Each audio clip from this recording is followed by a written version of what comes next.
श्री शिवाय नमस्तुभ्यं हर हर महादेव।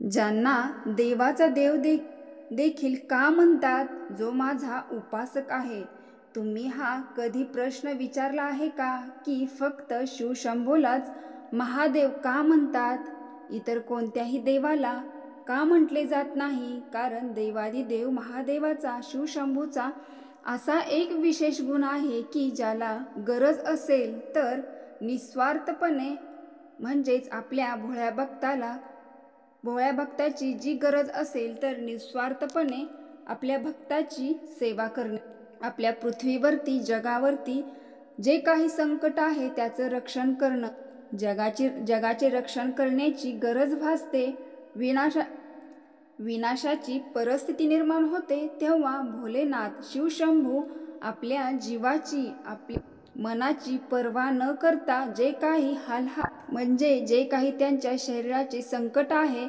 ते स्वीकारण्यास तयार होऊन आपल्या भोळ्या भक्ताची इच्छा, सेवा पूर्ण करतात। जे काही आपल्या भक्तावर संकट आलेले आहे ते स्वतःवर घेऊन आपल्या भक्ताला त्यातून मुक्त करून त्या भोळ्या भक्ताला पावतात किंवा प्रसन्न होतात। असेच हे देवोके देव महादेव शिवशंभो, विश्वपती, अधिपती यांनाच महादेव म्हटलं जातं।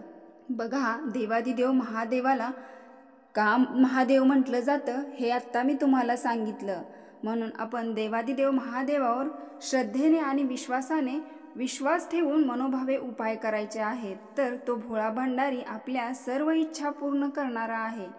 तर एखाद्याला शेतात खूप उत्पन्न मिळतं पण त्याचं फळ मिळत नाही, भरपूर माल असतो पण त्याला पाहिजे तितका नफा मिळत नाही, त्याला त्या फळाला भाव मिळत नाही, तर अशा शेतकऱ्यांच्या व्यवसायासाठी असो, शेतीसाठी असो किंवा नोकरीसाठी असो खूप कष्ट करता पण तुम्हाला त्याच्यासाठी पाहिजे तितकं फळ मिळत नाही।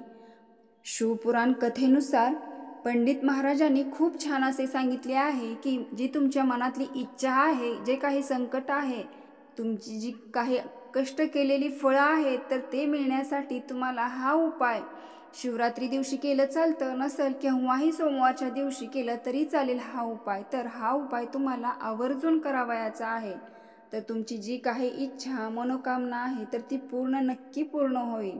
तर काय करायचे आहे, 21 अख्खे मूग, 21 अख्खे तांदूळ आणि 21 बेलपत्र आणि लाल चंदन, 1 लोटा जल, फक्त एवढी साधी सोपी वस्तूपासून आपल्याला महादेवाची सेवा करायची आहे, उपासना करायची आहे। तर काय करायचे आहे, जे आपण 21 मूग घेतलेले आहेत ते 21 मूग नंदीदेवाच्या चरणावरती अर्पण करावायचे आहेत। पण हे अर्पण करत असताना आपल्याला एक मंत्र जाप करायचा आहे, श्री शिवाय नमस्तुभ्यम। आपल्या तोंडात अखंड नाम जाप ठेवायचा आहे, श्री शिवाय नमस्तुभ्यम। हे 21 मूग देवादिदेव नंदेश्वराच्या पायापाशी ठेवायचे आहेत, म्हणजे अर्पण करावायचे आहेत। आणि जे 21 अख्खे तांदूळ आहेत ते महादेवावरती आपल्याला अर्पण करायचे नसून तर महादेवाच्या जो उंबरठा असतो, चौकट असती, तिथे अर्पण करावायचे आहेत। पण आपल्याला खाली मांडी घालून बसून ते अर्पण करावायचे आहे आणि श्री शिवाय नमस्तुभ्यम या मंत्राचा जाप करावायचा आहे।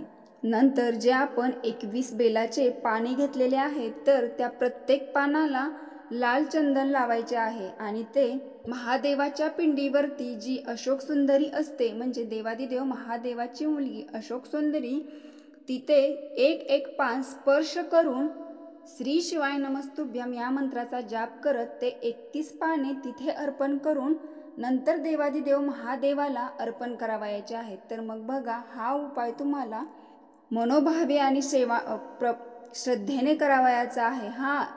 पण जे काही तुम्ही बेलाचे देठ आहे तर देठ आपण ज्यावेळेस पाणी खाली जातं त्या पाण्याकड देठ करायचे आहेत, म्हणजे ज्यावेळेस आपण अशोक सुंदरीला ठिकाणी बेलपत्र अर्पण करतो तेव्हा ते देठ पाणी, जिथून पाणी खाली होत जातं, म्हणजे जलाधारी खाली जाते, तिकडल्या साईडला आपल्याला बेलाच्या पानाचे देठ करायचे आहेत आणि नंतरच उचलून शिवलिंगावरती अर्पण करावायचे आहेत। तर बघा, तुमची नक्की इच्छा पूर्ण होईल। असेच नवनवीन व्हिडिओ पाहण्यासाठी आपल्या चॅनलला लाईक, शेअर आणि सबस्क्राईब करा आणि कमेंट बॉक्समध्ये हर हर महादेव टाईप करा।